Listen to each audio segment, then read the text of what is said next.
देहस्य सारं व्रतधारणं च अर्थस्य सारं किल पात्रदानं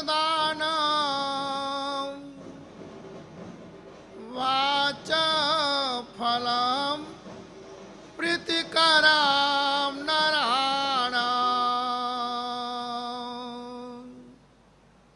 परम कृपालु जीव मात्र के कल्याण की भावना वाले महापुरुष तत्व की विचारणा, सम्यक ज्ञान का बोध, आस्था और श्रद्धा के दीपक जीवन के अंदर सदा जलते रहे,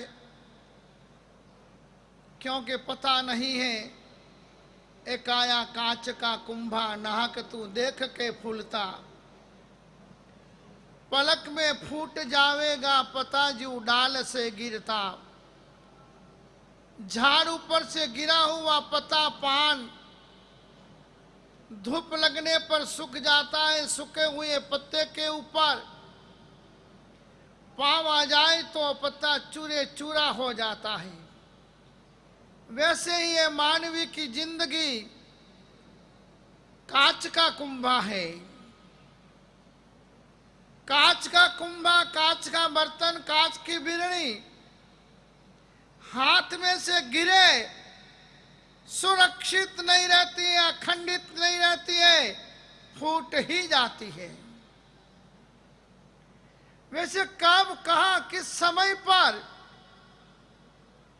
वेदनीय कर्म या अंतराय कर्म या असाता वेदनीय कर्म उदय में आवे और एक काया कांच का कुंभा कोई रोग ग्रसित हो जाए,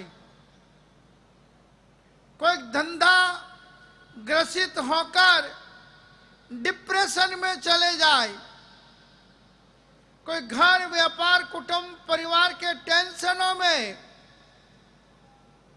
मानसिक रीत से अक्षुण्ण हो जाए। कई कई प्रकार की आदि और व्याधि मनुष्य के पीछे एक भव की नहीं अनेक अनेक भवों से लगी हुई है, पड़ी हुई है, जकड़ी हुई है। यही एक भाव जो वर्तमान का अपना भाव है वही अपना स्वाधीन है। यही अपना है कि इस भाव के अंदर मन को मनाकर, तन को समझाकर, धन जी भाई का मोह छोड़कर, कुटुंब परिवार का ममत्व को त्याग करके जो थाम लेवे कि नहीं मुझे यह करना है, ऐसा करना है, जिंदगी को मुझे स्फटिक जैसी निर्मल बनानी है। उसलिए महापुरुषों ने कहा कि बुद्धे फलम तत्व विचारणम च, अमुक समय ऐसा निकालो जिसके अंदर अपन अपनी मिली हुई बुद्धि का उपयोग आलोक परलोक, हाँ नहीं तो जसलोक है ही है वो, हाँ इस लोक और परलोक की सोच और विचारणा नहीं की तो जसलोक में बहुत सारे लोग अभी बैठे हुए हैं। कब छूटें, कब चलें, कब जिंदगी अच्छी जिए। यदि आपको अपने जीवन के अंदर जसलोक में नहीं जाना है और परलोक को सुधारना है तो इस लोक वर्तमान समय का सही सदुपयोग करो। वर्तमान समय के अंदर आप क्या करो, शरीर को मत पूछो, मन को मजबूत करो। शरीर के लिए तो महापुरुषों ने लिखा है काया कारी कुतरी। क्या लिखा भिक जी? काया, शरीर क्या है? काया कारी कुतरी। कैसी कुतरी है? काया कारी कुतरी, भजन में करे भंग। किस में भंग करती है? भजन में करे भंग। इसको टुकड़ा डालकर, इसको टुकड़ा डालकर भजन करो निशंक। एक आसना इसलिए करना है कि टुकड़ा डालना है, कि जो टुकड़ा नहीं डालेंगे यानी खाना नहीं देंगे, भोजन नहीं देंगे इस शरीर को तो फिर ये क्या करने वाली है? काया कारी कुतरी करे भजन में भंग। हाँ, मगर भाड़ा देने के बाद भी बार बार वो मकान मालिक भाड़ुआत को परेशान करे। डिपॉजिट भी दी हुई है, रोज महीने महीने भाड़ा भी दे रहे हैं, अपन तो रोज दे रहे हैं, तो भी करे भजन में भंग। इसको टुकड़ा डालकर, ऐसे तो हमारे इन महान ग्रंथों के अंदर तो ऐसे ऐसी जिंदगी और जीवन की ज्योत जलाने की बातें लिखी है कि पुण्यवानों, अपन इस भव के अंदर यदि शांति चाहते हैं और मरण के समय पर यदि समाधि चाहते हैं, परलोक के अंदर सदगति चाहते हैं और मुक्ति यदि निश्चित करना अपन चाहते हैं, तो अपन को जीवन के अंदर इस शरीर से जितना ले सको, कमा सको, पुण्य इकट्ठा कर सको, इस भाव में ही कर सकते हैं। आंखें बंद हो जाने के बाद है कुछ होने वाला नहीं है। इसलिए कहा बुद्धे फलम तत्व विचारणम च, बुद्धि मिली है तो तत्व की यानी इस लोक की विचारणा करो, परलोक की विचारणा करो। और कहा है परलोयम सम्मम, जो जिनवयनम सुने वो उत्तो ऐतिव्यकम विगमा सुको सो सावगो है वो सावक है, वो सज्जन है, वो जीवन के अंदर मानसाई को पा सकता है, ममत्व को छोड़ सकता है। कौन? जो उपयोग पूर्वक परलोयम सम्मम, परलोक में हितकारी, ऐसे प्रभु का वचनों को जो श्रवण करता है। उपयोग होगा तो श्रवण कर पाओगे हो। हाँ, मौन पूर्वक सुनेंगे तो ही मालूम पड़ेगा कि कल का अधिकार क्या था और आज का अधिकार क्या है और आगे कौन सा अधिकार चलेगा। और इसलिए चार बातें बताई, सरल, भद्रिक प्रकृति यानी सरल, विशेष बुद्धिशाली यानी तत्वों को समझने वाला, टीका टिप्पणी करने वाला नहीं। एक गांव के अंदर एक सेठ जी थे, बहुत अच्छा बिजनेस चल रहा था, मगर होलसेल व्यापारी और गुड़ के थे। काय के थे? गुड़ का व्यापार था, बहुत बड़ा कारोबार था उनका। हुआ ऐसा कि देश में दुष्काल पड़ा, 2-3 साल तक नॉन स्टॉप बरसात की कमी। अब बरसात कम होने से लोगों को आवक जावक में भी समस्याएं खड़ी हो गई। कोई बड़े बड़े फंक्शन, बड़ी बड़ी शादियां, बड़े बड़े कार्यक्रमों में भी ब्रेक लग गया। तो सेठ जी टाइम टू टाइम सुबह दुकान खोलते, टाइम टू टाइम बंद करते, क्योंकि वो लक्ष्य था पैसे कमाना है, और लक्ष्य था व्यापार करना है। ग्राहक कब आवे उसका पता नहीं है। ये सारी चीजें की जानकारी संसारी लोगों को रहती है, मगर ये भूल जाते हैं कि मौत कब आवे उसका कोई पता नहीं है, और कब यहां से विदाई लेनी पड़े उसका भी कोई पता नहीं है। सेठ जी डेली टाइम टू टाइम दुकान पे जाके खोल के बैठ जाते। गांव के भी एक ठाकर थे, वो भी कुछ कामकाज तो था नहीं कि लोग नागरिक भी तकलीफ में हो तो राजा को फिर क्या काम होता है, ज्यादा कुछ काम होता ही नहीं है। उनको भी एक दिन सोच आ गया, विचार आ गया, चलो बहुत दिन हुआ है गांव में चक्कर नहीं लगाया है, आज चक्कर मार के आ जाओ। ऐसे निकले, कोई कार्यक्रम नहीं था। अब बाजार में से जब निकले तब तो सन्नाटा था, जाने कर्फ्यू लगा हो। पर एक दुकान खुली थी, गुड़ के होलसेल व्यापारी जो थे उनकी दुकान खुली थी। ठाकर साहब जैसे निकले, सेठ जी ने देखा, अरे ठाकर निकले, कभी बाहर आते नहीं है, कुछ ना कुछ कार्यक्रम होगा जरूर। बोले अरे पधारो साहब, ठाकर साहब पधारो पधारो। वो टाइम पास के लिए ही निकले थे। गए दुकान में, बैठे, अलग मलग की बातें भी किया।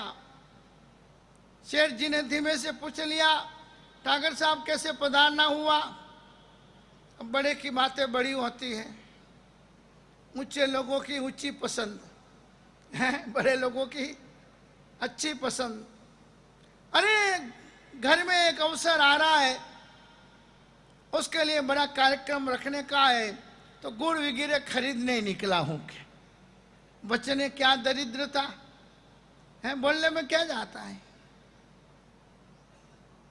सेठ जी तो खुश हो गए, ओहो गुड़ खरीदने निकले हैं, भले 6 महीने 12 महीने से धंधा नहीं है, मगर आज ठाकर साहब होलसेल में लेके जाएंगे। अरे साहब गुड़ के लिए निकले हो तो अपना यही धंधा है। मैं बताता हूँ, बताओ दिखाओ के अलग अलग सोलापुरीन कोल्हापुरीन बदे जो भी आता है ने, अलग अलग सैंपल वो देता गया। ठाकर साहब देखते गए और बैठे बैठे मसलते गए, खाया नहीं, मसला। चोरी चोरी चिकनू करे न, कहवत है ने, चोर चोर के चिकना, मतलब बैठे बैठे वो गुड़ के नमूने हाथ में लेके मसलने लगे। अब गर्मी, पसीना ही छूटे, पसीना में गुड़ क्या हो जाए, भीना हो जाए, चिकना हो जाए। घंटा पर गया, कई सैंपल देखे, सब सैंपल लिए, चोरते गए। छेले लेना देना तो कुछ था ही नहीं। चले सेठ ने बोला, साहब बोलो कौन सा माल तोलो, सोलापुरी कोल्हापुरी हो वो जो भी।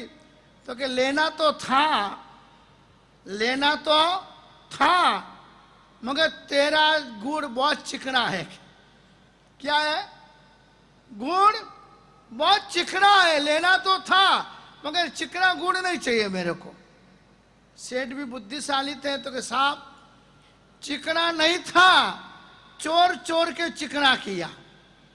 क्या किया? चोर चोर के चिकना किया आपने, चिकना नहीं था। वैसे कोई भी बात, कोई विचार कभी भी चिकनी नहीं होती है, निंदा करने लायक नहीं होती है, वो वखोड़ने लायक नहीं होती है। मगर 2-4 लोग अपन मिल जाते हैं ने, फिर मिलकर क्या करते, चोरते चिकना करते हैं, एक बात को ऐसा पुष्टि करते हैं कि वो बात ग्रहण करने के बदले त्याज्य बन जाती है। इसलिए मानव मात्र अच्छे हैं, मानव मात्र में कोई न कोई गुण रहा हुआ है, मगर अपनी नजरिया बदल जाती है, तब अपन बुद्धे फलम तत्व विचारणम च, तत्व की विचारना भूल जाते हैं। जीवन में बुद्धि का फल तत्व की विचारना बताया।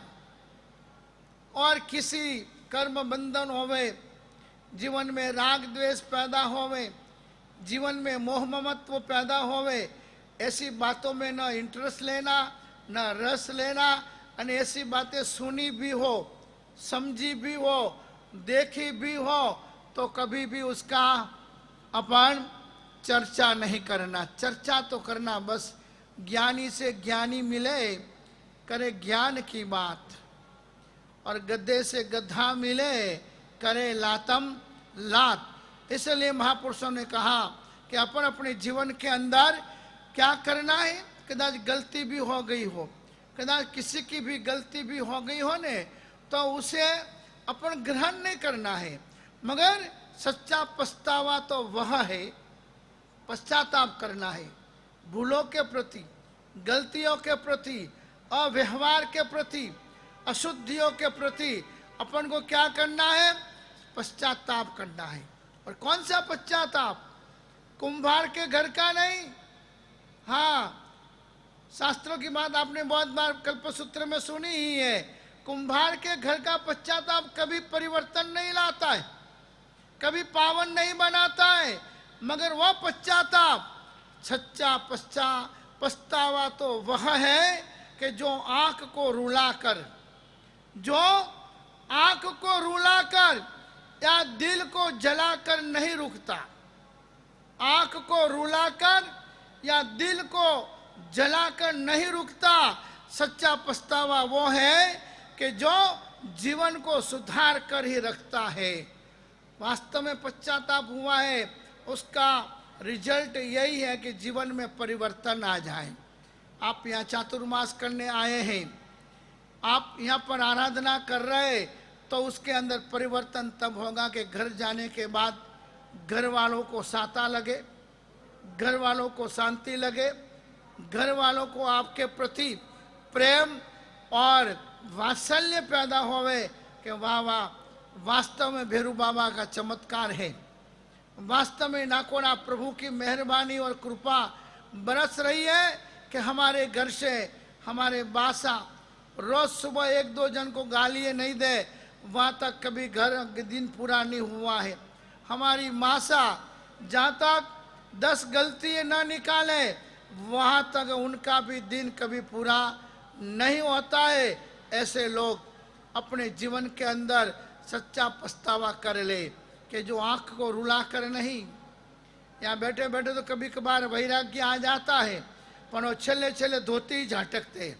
यहाँ से जाने के बाद जो ही रूटीन है, जो स्थिति परिस्थिति है, उसमें ही वापिस जिंदगी जीना चालू कर देते हैं। इसलिए पुण्यवानों, कामयाबी मिलेगी आपको।